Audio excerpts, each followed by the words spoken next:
حاجة قذالة ورسمة نيكا قعنتك جاكيت بلوغها بسم الله الرحمن الرحيم marka hore waa salaamaya madaxweynaha jamhuuriyadda federaalka Soomaaliya mudane maxamed cabdilaahi maxamed farmaajo iyo ciidamada amniga sugaya ee Soomaaliyeed qaybahooda kala duwan waa salaamaya magacaaga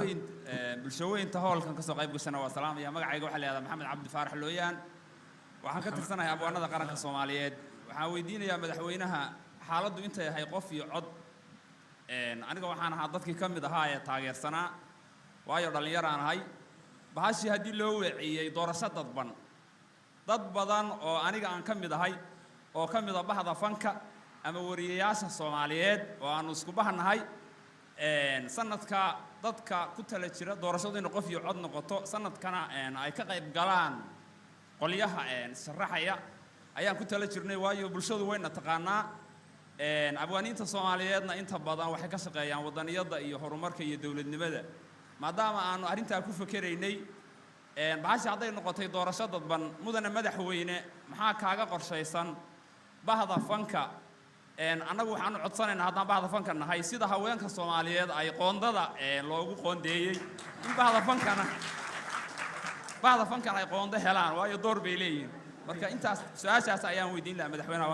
waa maasantii xaqiya jooga marka gabadha dharka cas wadata السلام عليكم والسلام يا مدحوينها جمهورية الصومالية مدن محمد عبد الله فرماجو مقعي وحفصة محمد حسين كويلي مقعة حفصة محمد حسين بالدها حفصة محمد حسين مدحوينها وحن ويدين يا إن مدحوينه حلقي دور الشذي أبابل كذا هيد واحد حق ساري سين هلان قوندها هوينكا أنت لو قلت لقلاي إن في لدن أن شغله يروح ضبطن ما مشوا في الصومالية ما تشدوا هالجبر وجسمك أما ما مشى واحد نعيد تاجن أو في لدن شوجا ورق حدي على سنة قلت محط كذا قرشة سن قبلها مسانة يقولش وشوجا يعني وقبلها بنان كلا جينيا هاي تعذا وده ذي قبلها نكتر حيث ماذا هو وما سنتهاي نكي مكرفون كاي قبلها يرونانيا قبلها كلا ينا حجابك عصبتها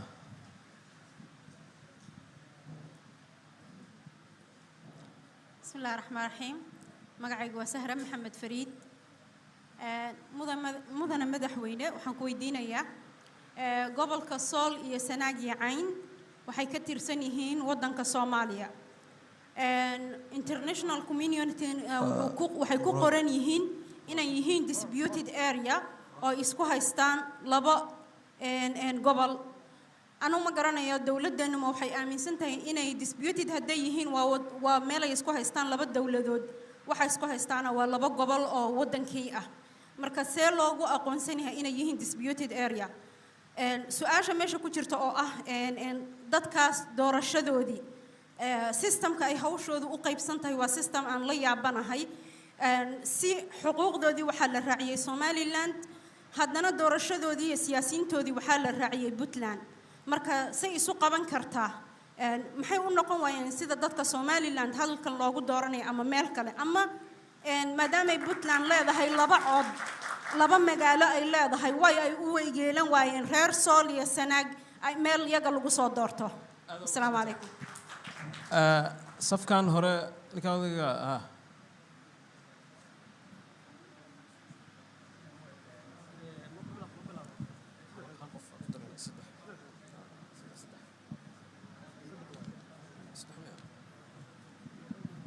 بسم الله الرحمن الرحيم مدن مدحوينه مقعاga magacaygu waa maxamed cali cusmaan waa ku faraxsanahay inaan kasoo qayb galo madashaan madaxweynahan aan su'aalahan weydiiyo saddex su'aalood oo ku saabsan doorashada ayaan jeclahay in madaxweynaha saddex ugu badan yihiin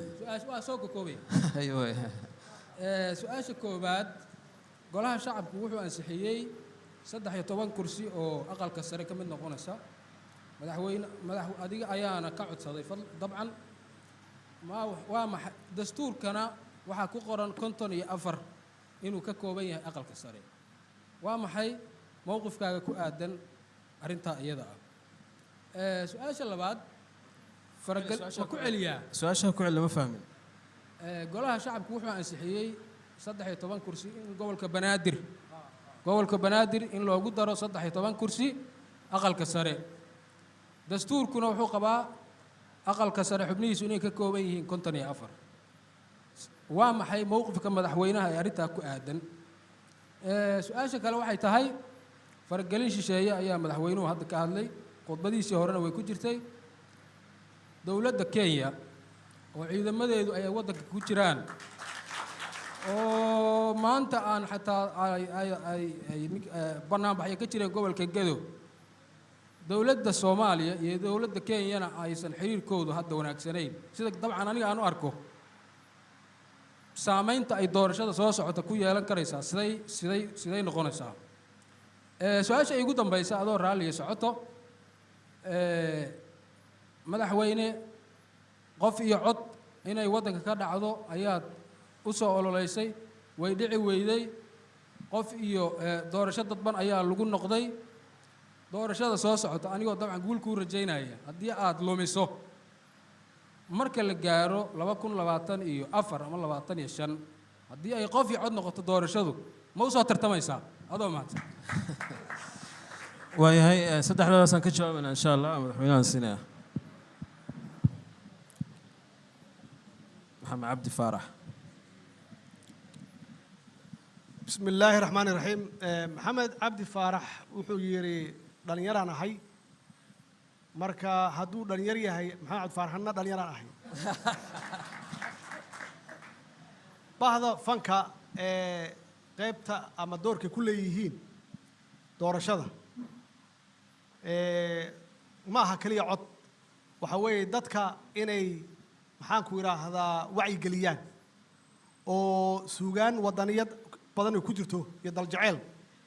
iyo in musuqmaasuqa oo wanaagsanayn dawlad wanaag intaas oo dhan waxa la rabaa inay heeso iyo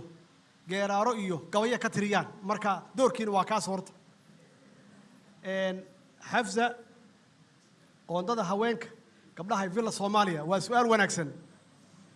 xafza waxaan ku sheegayaa waxaa ka noqotay halkan gabar aamina la yiraahdo aamina sicid la yiraahdo waxay noqotay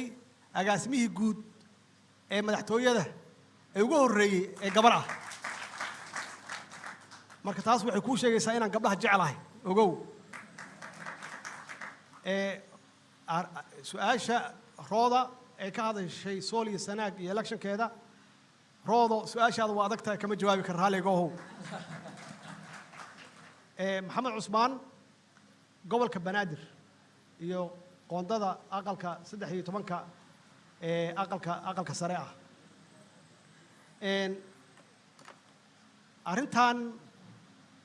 xaqiiqatan waa ogtihiin aniga bilaabay inaan codsado baarlamaanka aan ka codsado in matalaad loo sameeyo gobolka banaadir iyaguna waa ajiibeen codsigayga oo waa aqbaleen waxay ka soo saareen qaraar ay ku aqbalayaan in loo ogolaado gobolka banaadir 13 cod 13 xubin oo aqalka sare in loo ogolaado arrintaasi waa laba qaybood qayb sharciyad iyo dastuur ah iyo qayb siyaasadeed qaybta siyaasadeed waa dhamaatay oo waxa ugu dambeysay 2 usbuuc ka hor yaa waxaan isugu yeeray xafiiska isugu yeeray gobolka banaadir gudoomiyaha gobolka banaadir gudoonka labada aqalka sare cabdi xaashi iyo golaha shacabka gudoomiyaha maxamed mursal oo aan u sheegay in ay soo dhaaftay hawshan siyaasad ay soo dhaaftay oo baarlamaankuna ay aqbaleen siyaasad ahaana la isku raacay marka wixii markaan ka dambeeya inay galaan farsamo sidee u waafajin lahayn dastuurka marka su'aashaas iyaga weydii iyaga ku maqan tahay arrinta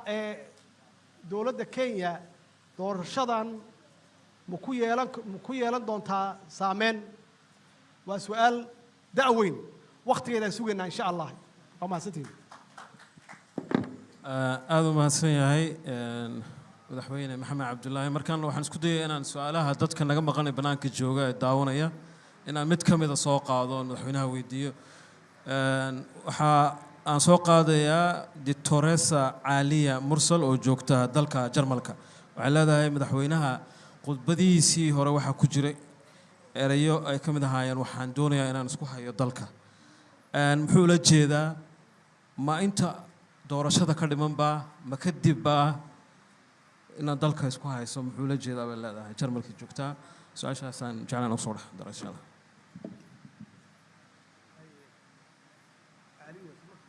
caaliya mursal oo joogta dalka jarmalka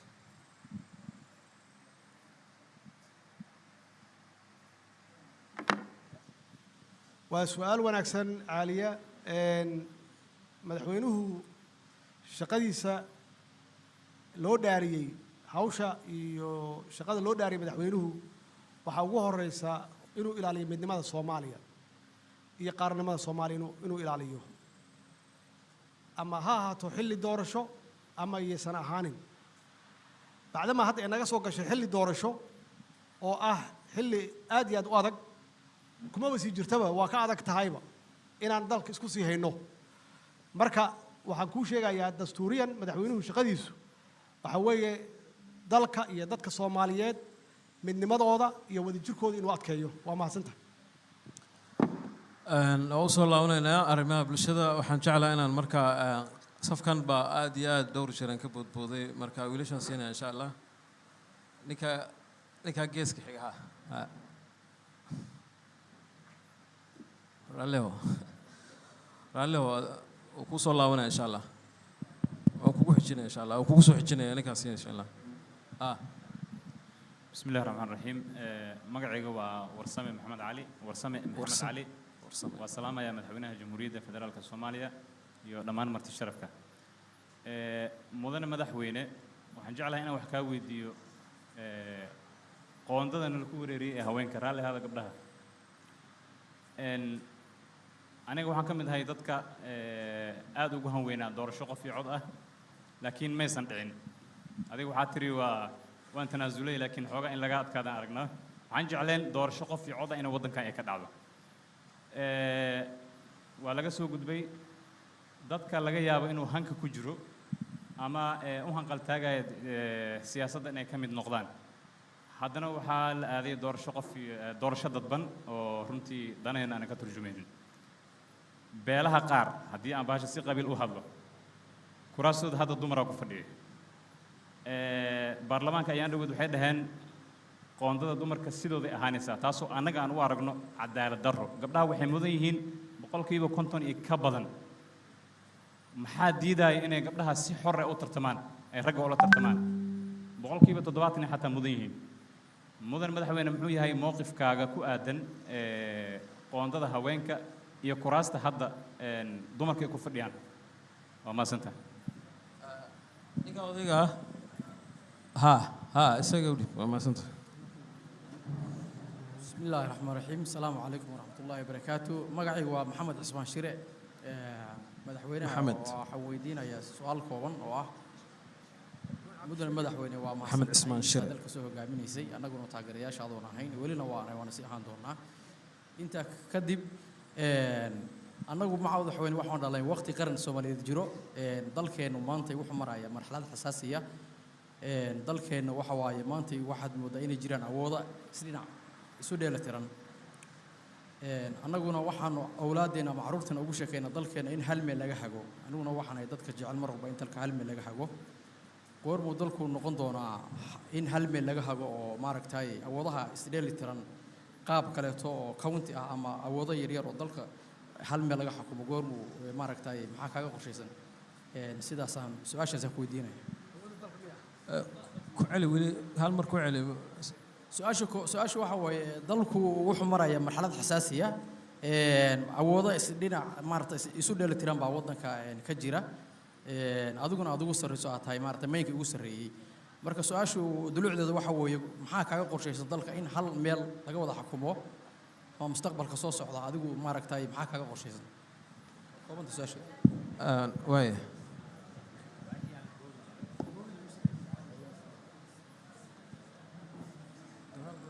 حقا قذالة نكا هدي استاجة جاكدا غريغا وتا ها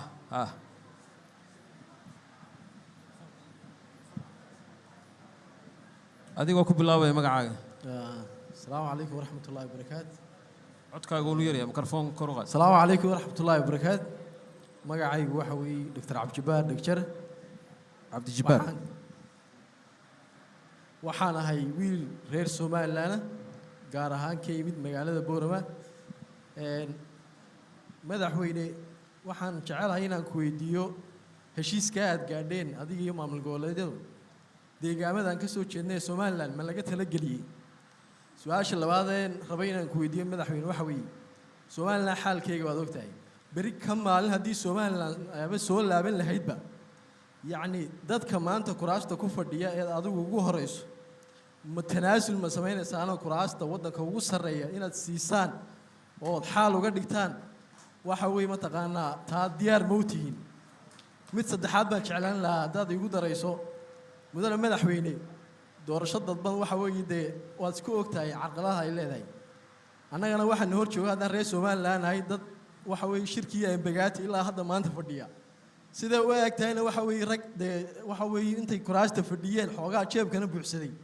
ta soo socota rajadeeda waan aragnaayo nibanku ka shilin badan yahay ayaa noo muuqata inuu soo baxayo dadka jeebadaha igu maray haddana han kale maxaad madaxweyne u sheegi lahaa intaas ku soo dhaweeyay aad ma santahay saddexdan su'aal aan ka jawaabayna insha Allah madaxweynaha siinaya waxaan umaleeyaa warsamo ugu horeeya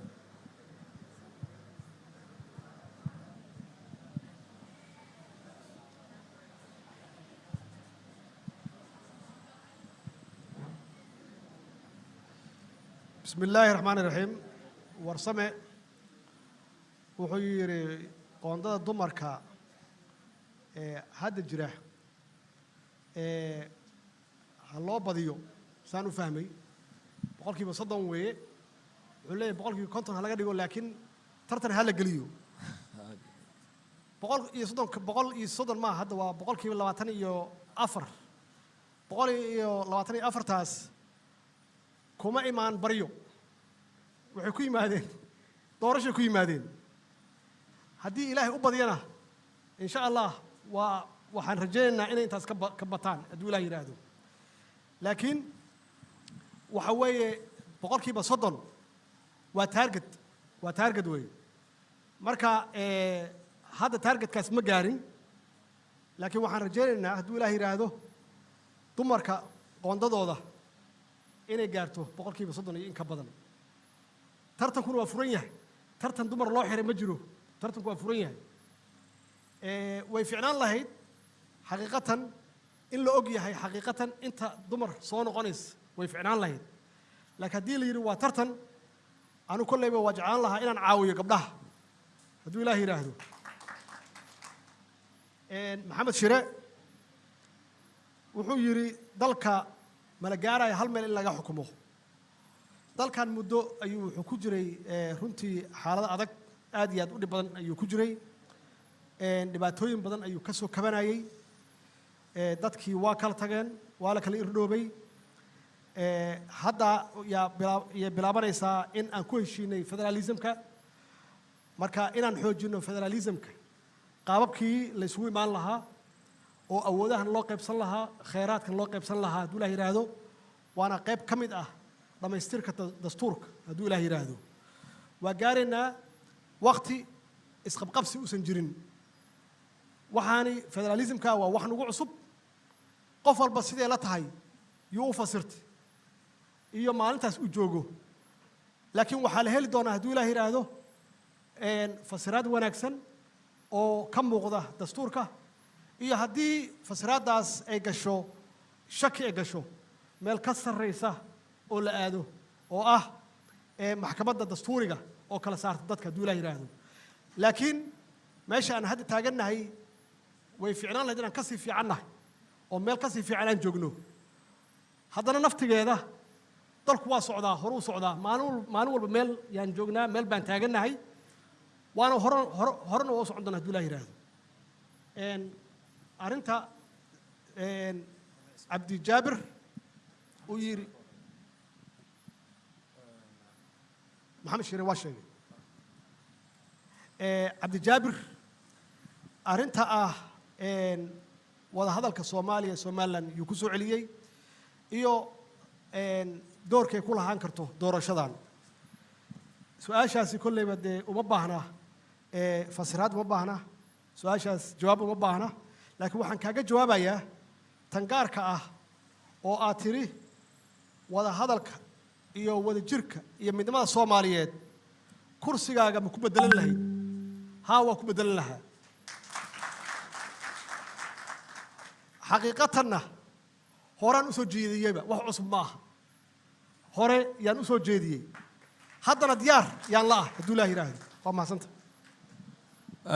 waa yahay gabdha wax ka siinayaa maryan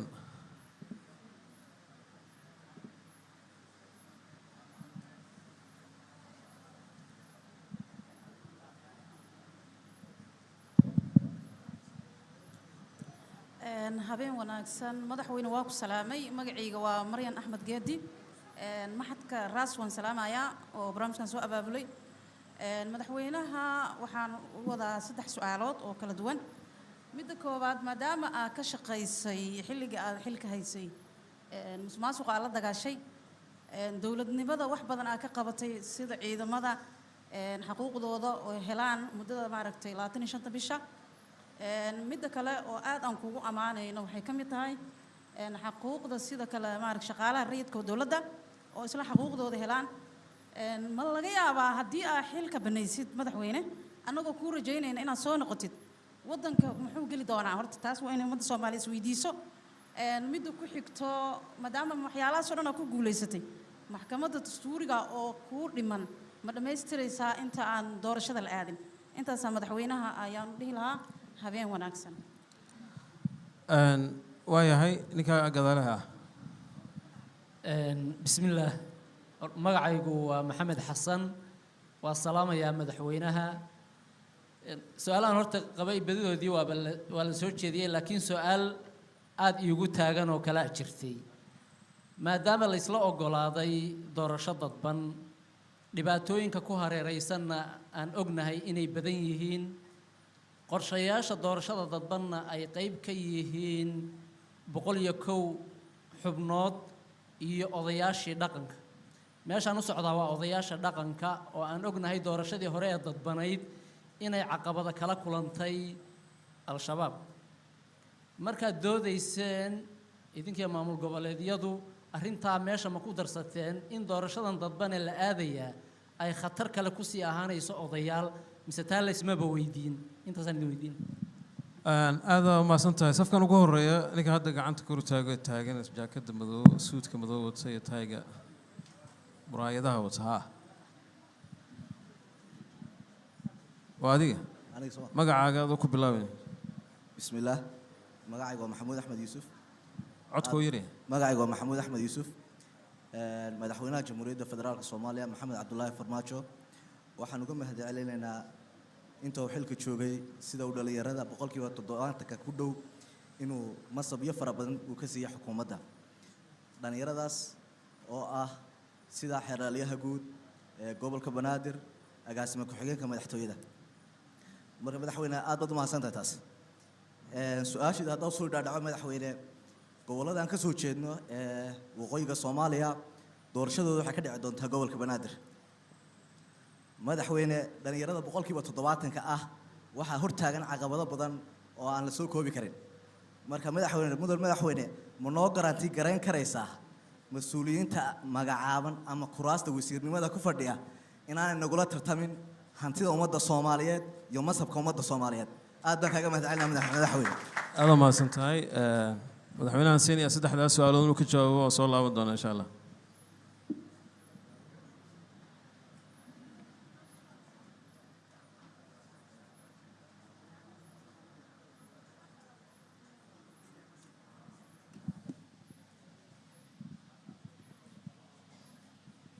بسم الله الرحمن الرحيم مريم waxay tiri waqtiga hadda haray ma laga gaarsiin karaa in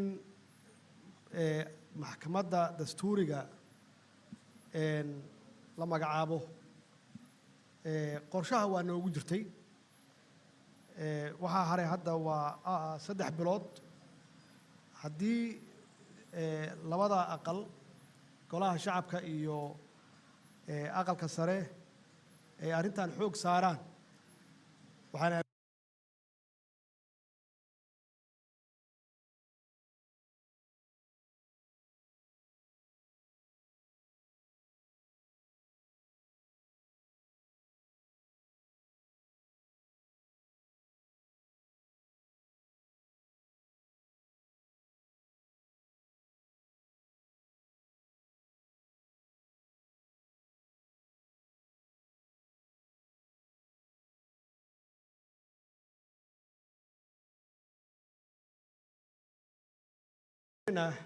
inay ka dhabeeyaan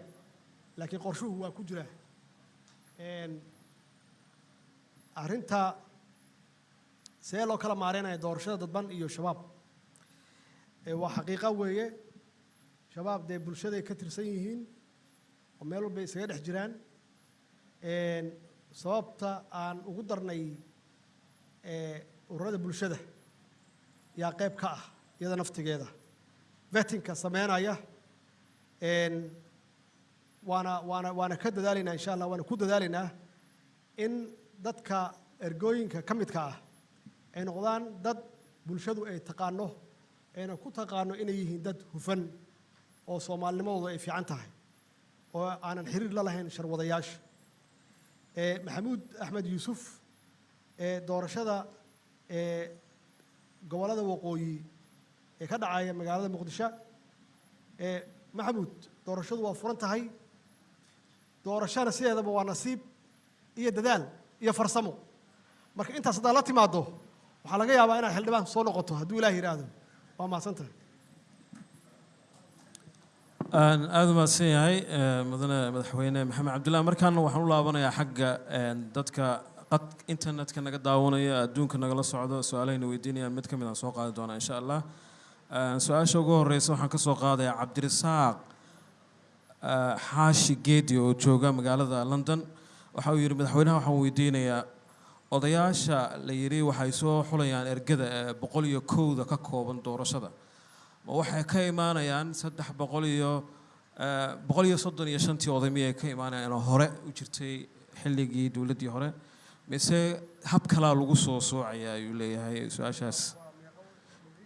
waxaa la yidhaahdaa cabdirasaaq xaashi geedi oo jooga london odayaalkii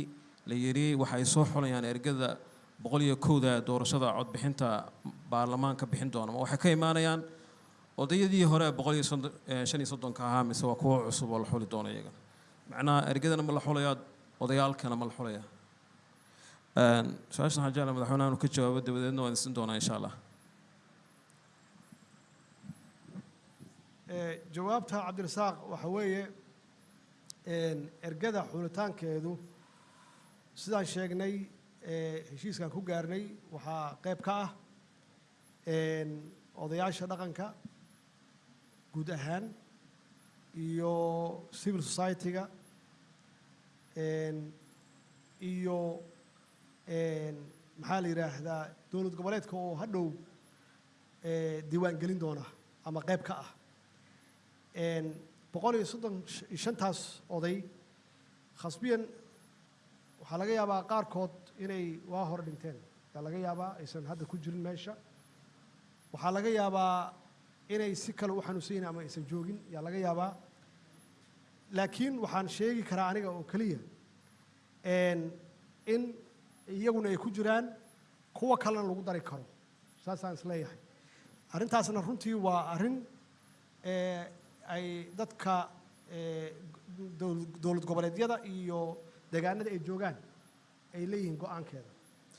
aad mahadsan tahay waxaan ku soo celinayaa su-aalihii annagoo soo gabagabaynaa insha allah ninka xagga koofiyadda ruuxaya waxaan leena wejigiisa garanaya yuusuf waa dhallinyarada isboortiga wax badan buu gacanta taagi raalli ahaada السلام عليكم ورحمة الله وبركاته مدام مدحونا أخو سلامي يو أخيارتك سوى قيب قشي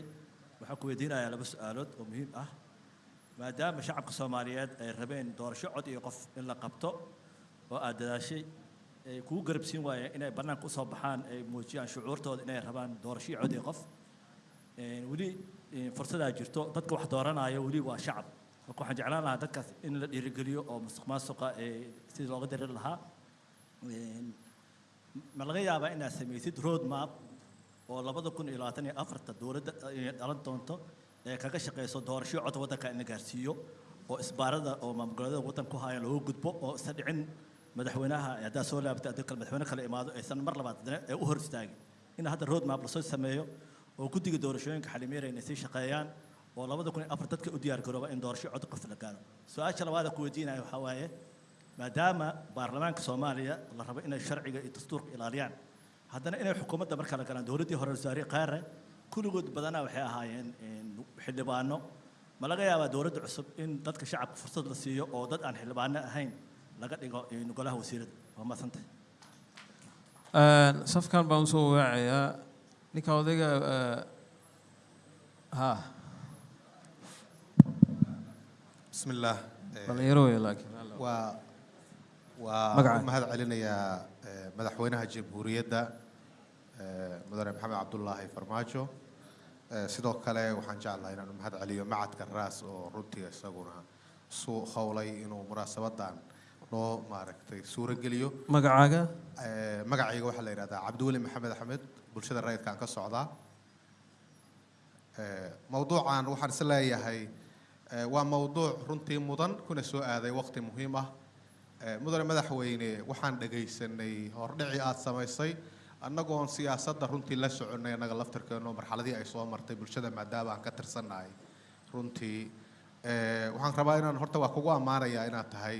madaxweyne aan sharciga ka baqin runtii waxaa la soo maray marxalado badan waddanka 4 sano oo wax dhiman oo hadda aad joogtay waana u baahan yihiin ummadda Soomaaliyeed madaxweyne geesiya oo markii ay joogto arrimaha dibadda ama arrimaha maaragtay saameynaya masiirka ummadda madaxweyne go'aana adag ka qaadan kara runtii oo aan aysan cabsi gelinaynin horta waa kugu ammaanayaa ha iska jireen waxyaabo loo kala oo laga yaabo in sida loo maareeyay si kale oo ka habbooneed ay jiri karto midda ah doorasho qof iyo coda ayaa dadku inta badan ay rabeen oo sida hadda aad ka dareemayso reactionka dadka dhalinyarada u badan oo meesha jooga annaguna sidaasaan qabnay laakiin xadiis nabi ayaa wuxuu ahaa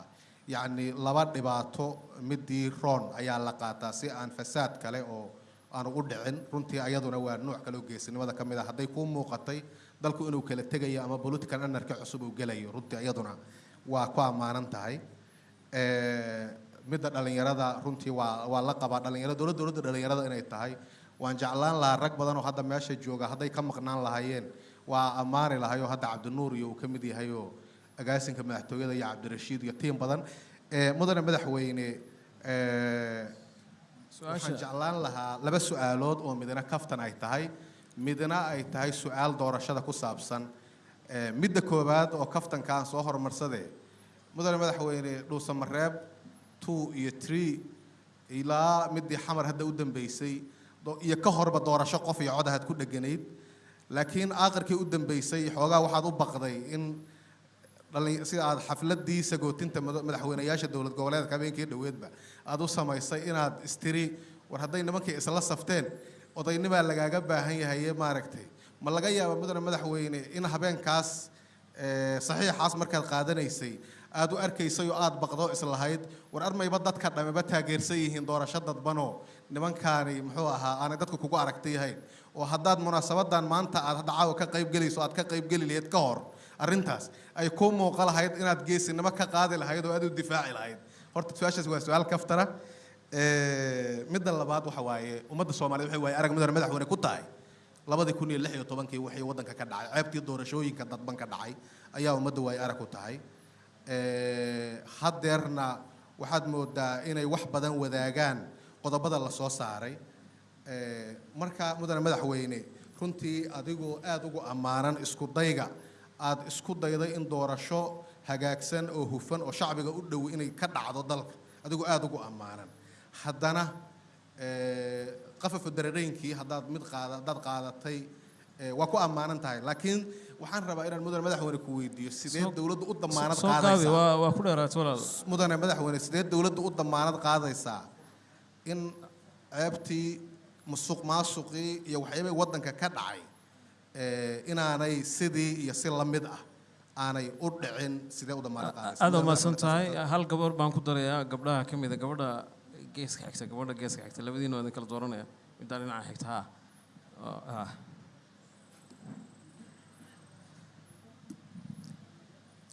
magacaaga ku bilaabaya bismillaahi raxmaani raxiim magacaygu waa hooda ismaaciil qalbi waxaan ka yimid somalilan gaar ahaan hargeysa madaxweyne farmaajo aad baan u salaamayaa su-aashaan weydiinayaa waxay tahay mudane madaxweyne tan iyo markii aad kursiga ugu sarreeya ee madaxtinimada ee dalka qabsatay ilaa imika oo waddanku doorasho gelayo mar kasta waxaad ku celcelisaa somalilan inaydaan kala maarmaynin idinkuna aydaan ka maarmin waddankuna aanu kala go-aynin 4 sano oo aad xafiiska joogtay somalilan wax wada hadal la maadgelin sanadkii aynu imika ku jirnay 2020 bishii 6 baad Djibouti ku kulanteen somalilan iyo Soomaaliya go'aamaha ka soo baxay ah in shirka 15 cisho kadib guddi la saaro somalilan iyo Soomaaliya dib uu Djibouti uga furmo 3 jeer buu shirkaasi dhankiina ka baaqday anigu waxaan ka mid ahaa qolooyinkii warbaahinta ee goobjooga u ahaa maxaa baaqiyay soo lama oran karo wada hadal iyo somalilan inaad wada hadashaan diyaar uma tiidin inaad markaa wada hadalku furmana doorashadu baad ku galayso waxaad islahayd un ka dhabay go'aamadaadii aad u mahadsantahay waa rooda Soomaa mise hooda weey marka madaxweynaha siinaya saddexdaas su'aal inuu ka jawaabo insha Allah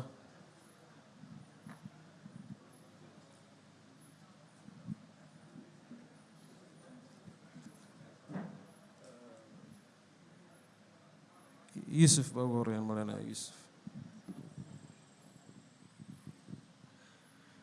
بسم الله الرحمن الرحيم يوسف سؤال شيسا إلا سميو رود ماب oo lagu galo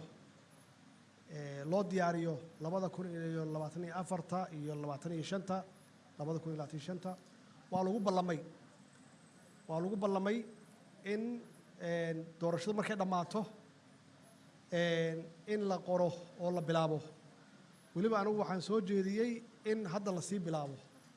qaybteeda hore la sii bilaabo guud ahaan dadka hadda joogana ay heshiis ku galaan markuu electionka dhammaadana iyada naftigeeda la sii xoojiyo marka hawshaasi waa hawl laga hadlay in loo baahan yahay roadmap inaan dib loo noqon wax alla wixii hadda khaldamena la saxo bacdama hadda sharciga doorashada la hayo wax alla wixii ka dhimanna loo dhammaystiro dowladda cusub wasiirada la magacaabi doono bannaanka ma ka imaan doonaan wey su-aasha kale uu weydiiyey taas waxaa weydiisaan prime ministerka insha allah wasaaraha cusub weydiiyey su-aashaas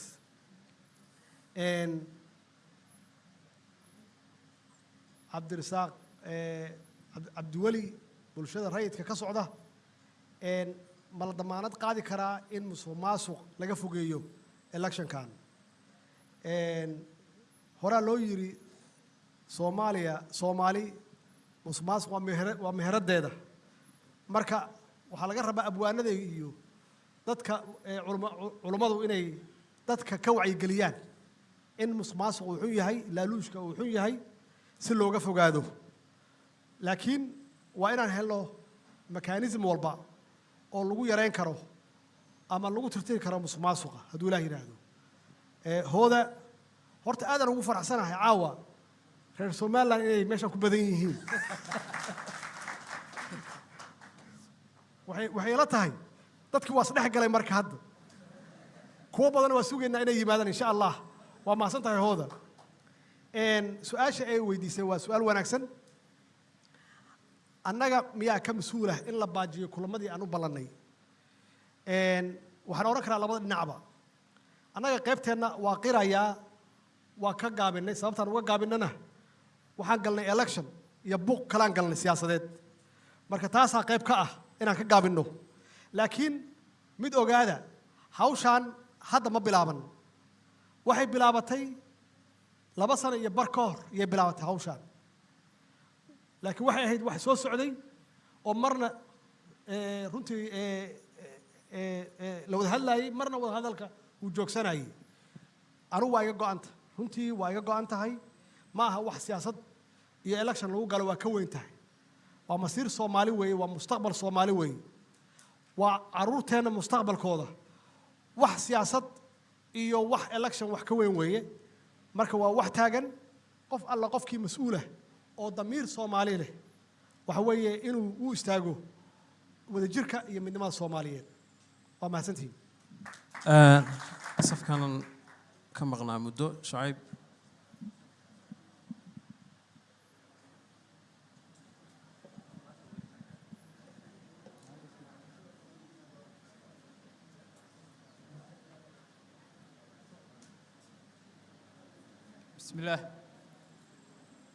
بسم الله مدقعك هو محمد تهليل على إدها وعن قصة وضع أوبح عاصمة وأرد اليرد الصومالية كشقة إذا أرمان اليرد يدب رزق وطنك سؤال شيء وحيل حير تدور الشذا 2016 وحن هولودنا ده وحن كم ده جدي خلافات كحلنت خلافات كدور الشذا واحد عادي إن كراس بدن أي برلمان صوب بوين وقايف كم ده برلمان ultimate lagu dhaga 21 inay ahaayeen oo maleynaa wax sharci darro ku soo baxay kadibna laga foqo la yiri baarlamaankiina hore ka galay dhikaaradii loo sameeyay mudane madaxweyne hadii ay dhacdo in sidaas oo kale ay dhacdo doorashadan soo socota maadaama ay u qaab eg tahay maxaa kaaga qorshaysan in dadka noocaas oo boobka ku soo baxay looga hortagi karo waxaan rabaa inaan raacsado qodob kale madaxweyne ballanta ayada ay soo xasuuso balan sloogadeen miya ballantaas waa bannaankan u malaynayaa waxaan siinayaa gabadha ninkaa gabadha siinaya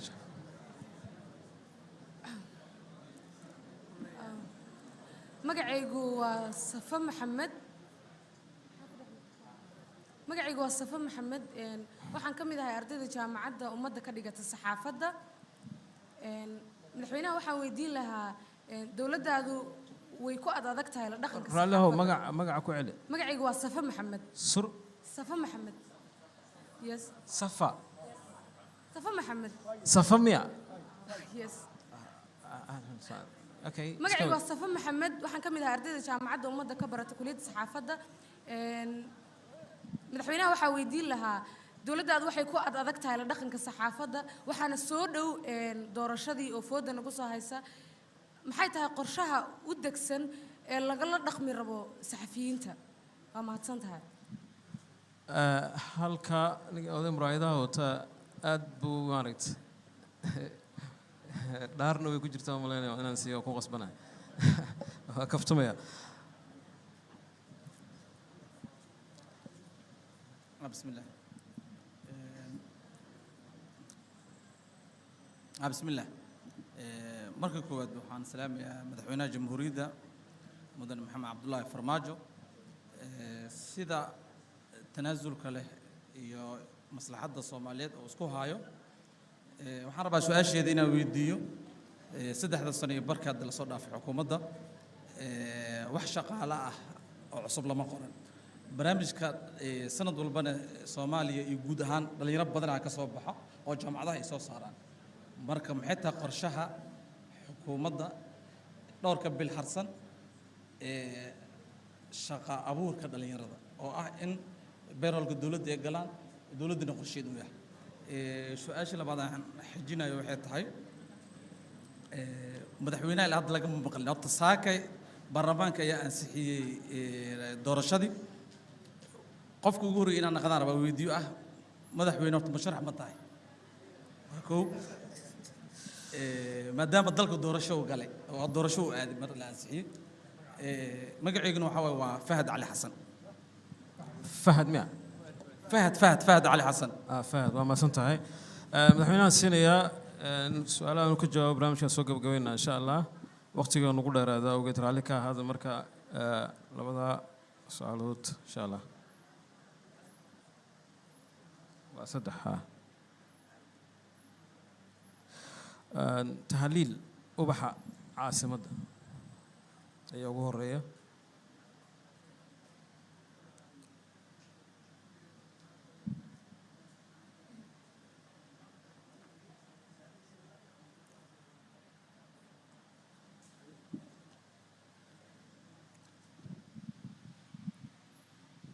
محمد تهليل ubaxa caasimadda runtii waa dhalinyarada isxilqaantay oo bilicda magaalada iyo quruxda magaalada maalin iyo habeenba u soo jeeda oo runtii ka shaqeeya marka fadlan labada gacmood isugu geeya ninkaas shaqadiisa iyo ururkiisa shaqadaad qabato aad iyo aad ayaan runtii kaaga mahad celinaynaa oo volunteerka ah oo aad magaalada ku qurxiso waxaan rajaynayaa dhalinyarada kale inay kugu dayato hadduu ilaah yidhaahdo su-aasha uu i weydiiyey waa su-aal saxa weeye doorasho walbaba waxbaa ka soo baxa wax la yidhaahdo perfect ma jirto khaldaad waa imaan karaan insha allah waxaan rajaynaynaa wixii khalad oo muuqda inaan qabanno oo aan meeshii lagu sixi karo aan ku saxno hadduu ilaah yidhaahdo laakiin election walba iyo doorasho walbaba waxbaa ka soo noqda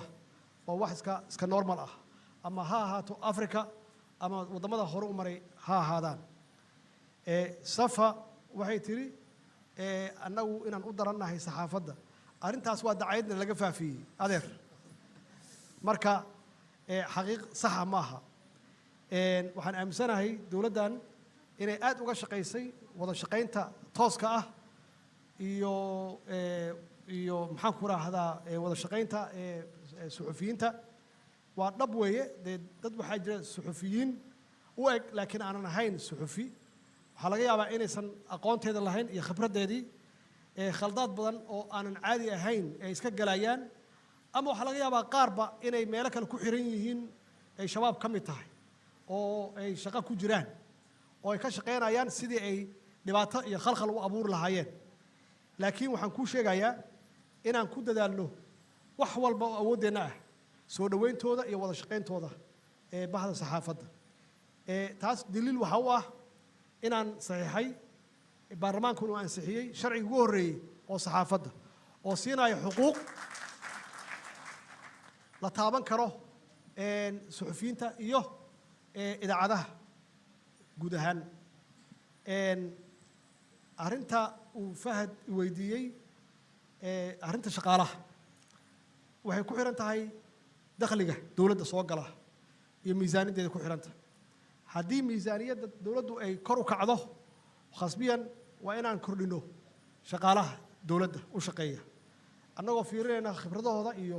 kriteria ay ku soo galayaan hadduu ilaah yidhaahdo su-aasha yaab kale oo aad weydiisay oo aan naga leexan karin jawaabteeda markay munaasab tahan kuu sheegi doonaa insha allah hadduu ilaah yidhaahdo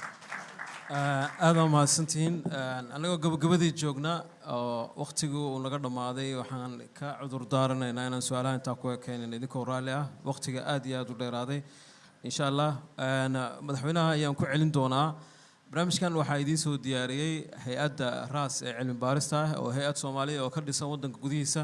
waxaana marti maanta inoogu haa madaxweynaha dowladda federaalka soomaaliya maxamed cabdulaahi farmaajo oo naga aqbalay iyo idinkoo martino ah ugu dambeyntii waxaan ku wareejinayaa madaxweynaha inoo soo xiri doona iyo su-aasha ugu dambeyso ah dad badan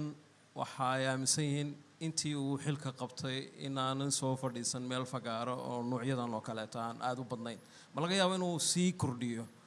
inuu dadka la hadlo fagaarooyinka noocan oo kalea soo fadhiisto iyo raas mar kale iyo ugu dambeyntii waxa uu ku dari lahaa doorashada qaabkay u socoto dadka soomaalida wixii uu ku tegay waa mahadsan tahay cabdirasaaq aad baan runtiida kaga mahad celinayaa soo dhoweynta iyo raas machadka raas institute hawshaan aad qabateen oo wacyigelinta ama inaan isweydiino wixii xaaladaha jira guud ahaan dalka khaasatan arrimaha doorashooyinka su-aal yaan rabaa lagu celceliyey inaan hal mar ku noqdo oo ah arrimaha tanaasulka tanaasulku waa wax wanaagsan laakiin dhaqankeena soomaaliga ma laha waa compromise waxa weeye qofku markuu tanaasulo waxaa loo akhriyaa in laga adkaaday ma aha in laga adkaado qofka hadduu walaalkiis u daayo isna waa loo deenayaa markiis macnaha markay timaado oo runtii tanaasulka aniga aan sameeyey hadda ay qayb ka tahay sida aniga aan sheegay inuusan shisheeyena soo dhexgelin habeen dhaweydna waa yaro taabtay haddana waxaan rabaa inaan ku celiyo dhibaatooyinka dalkan soo maray intooda badan waxay ka timid tanaasul la'aan maxaa yeelay laba hogaamiya wax isku qabsanaya intay ka heshiin kareen ama compromise ay ka geli kareen nin walba ninka kale wuxuu rabaa inuu xarigga ku gooyo markaasna khasab waxaa imaanaysa in la soo dhex galo soomaali runtii way ka daashay in la soo dhex galo ama meelo looga yeero oo loo kala garqaado wax wanaagsan ma ah muddo dheer ayaan ku soo jirnay hadda waxaan rabnaa marka in aan ka bislaan arrintaas oo aan majuur ka noqonno oo annagu aan raadinan dhexdeenna inaan isxalinno oo aan xal helno xalkaasna kow waxaa ka ah tanaasul culeysyada soomaaliya haysta culeysyo sahlan ma aha muddooyinkii la soo dhaafay 30 sano aan ilaahdee waxyaabihii nagu dhacaayey ma ahayn wax annaga dhexdeena keliya ma ahayn waxay ahayd wax naloola kacaayey oo qorshaysan laakiin annagaa isu muuqanna dhexdeena isu muuqanna hadda arrinta somalilan iyo annagu waa dhexdeena waa ka xallin karnaa waa wada fariisan karnaa laakiin dee waa loo baahan yahay mararkaas kale in dibadda loo baxo oo dowlado kale ay galaan suudaan dhibaatada haysata hadda 2 usbuuc ka bacdi south suudaan yaa dhex gelaysa oo heshiisiinaysa waa waddan xoog leh oo stable ahaa xasilooni siyaasadeed haystay muddo dheer oo dagaalo badan soo maray oo ka guulaystay cunaqabateyn badan oo lagu hayay muddo 25 sano ka badan hadda dhexdooda waxaa ku jira south suudaan oo heshiisiinaysa annaga marka ma doonayno in hawlaheenna ay dad kale soo galaan annagoo xallisan karna annagoo og soomaaliya inay meeshaan taallo inaysan ahayn wax accidenti ah wax kama ah inaysan ahayn ay tahay wax qayb designed ah oo la design gareeyey oo xaqiiqo ah waxaan idinka siinayaa tusaalooyin dowlado waxaa jira annaga sida aan nahay ku faa'iida yaa jira waxaa jira NGO-yo ku faa'iida annagu inaan dhibka ku jirno dowladahaasi waxay nooga faa'iidaan dhan dhaqaale waxay nooga faa'iidaan dhan siyaasad waxay nooga faa'iidaan dhan security iyo ciidan iyo nooga faa'iidaan dhanka dhaqaalaha soomaaliya dhaqaalo badanaa ku baxa dhaqaalahaas wuxuu soo maraa dowladahaas qaarkood iyuu soo maraa lacagahaas faraha badan intoo badan waxay ku hakadaan dowladahaas iyo ku hakadaan caasimadahooda waxay u abuurtaa shaqo abuur dadka u shaqeeya hay-adahaas hoteeladay degan yihiin guryahay degan yihiin makhaayadahay wax ka cunaan dhaqaalahaas waddamadaas ay joogaan yay kabaan haddii marka soomaaliya arrinteeda ay xalismato dhaqaalahaas will dry up waa joogsanaysaa dhaqaalahaas iyagu culays iyo ku noqonaysaa marka shaqo la'aana ku dhacaysa hoteeladooda waa xirmayaan makhaayadahooda waa xirmayaan marka ma rabaan annaga inaan waxayna xalisanno oo dalkan uu dego ma rabaan maxaa yeelay lacagahaas bilyanska ah oo dalalkaas ku socda oo bangiyadooda ku socda waa joogsanaysaa waxaa intaas dheer ganacsatadeenna bacdamaa ay ka baqaayaan inay maal gashadaan mararka qaarkood xasiloonida siyaasadeed darteed amni darrada darteed waxaa laga yaabaa inay maal gashadaan dowladahaas inay dalalkaas inay maal gashadaan oo iyo ganacsiyo kale ay ku galaan lacagahaas ama bangiyadaas ee xawaaladaha ay dhigtaan lacagahaas oo ay dhiibaan fee ama canshuur ay dhiibaan lacagahaas waa lacaga ka maqan soomaaliya ka maqan soomaaliya hadday degto dhaqaalahaas ganacsatadeen ay ku maalgashanayaan dowladahaas ama dalalkaas waa joogsanaysaa sidaas darteed dalalkaas waxay rabaan xaaladahan ku jirno inay ku jiraan intaas waxaa dheer diaspora waa dhaqaale kale waa yimaadaan dalka oo soomaalida socodkooda waa reer guuraa baan nahay socodkoodu waa badan yahay waddamadaas ku soo hakadaan hoteelladay degaan mararka qaarkood markay jeclaadaan waddamadaas xasiloonida ay haystaan iyo deganaanshaha guryahay ka gataan ama ganacsi ay ka galaan ama hadduusan lacag badan haysan hoteellada maalmaha uu joogo lacago badan uu ku bixiyaa lacagahaas waxaa laga yaabi karaa haddii ay halkan toos u keenaan dhaqaalo badan inuu dalka geli lahaa iyo maalgashi lacagahaas oo dhan waa joogsanayaan soomaaliya hadday xasilooni ka dhalato waa joogsanayaan waxaana ka hadlayaa 6 bilyan 7 bilyan oo dollar yaa laga yaabaa oo GDP-ga dalkaas kor u qaadaya oo annaga naga maqan waxa intaas dheer arrimaha siyaasadda annagu haddaan aan kala maqannahay oo aan kala joogno oo aynan israbin waan la soo dhexgalayaa oo dowladahaas waxay rabaan inay sii kala qaybiyaan oo weliba ay nagu faanaan ay yidhahdaan annagaa Soomaaliya ku dhex jirna oo waxaasaan u qabannaa meelahay ka qudbeenayaan shirarka waaweyn caalamka waa inay ku soo darsadaan hal baaragraaf ama hal sentence Soomaaliyan wax tarnay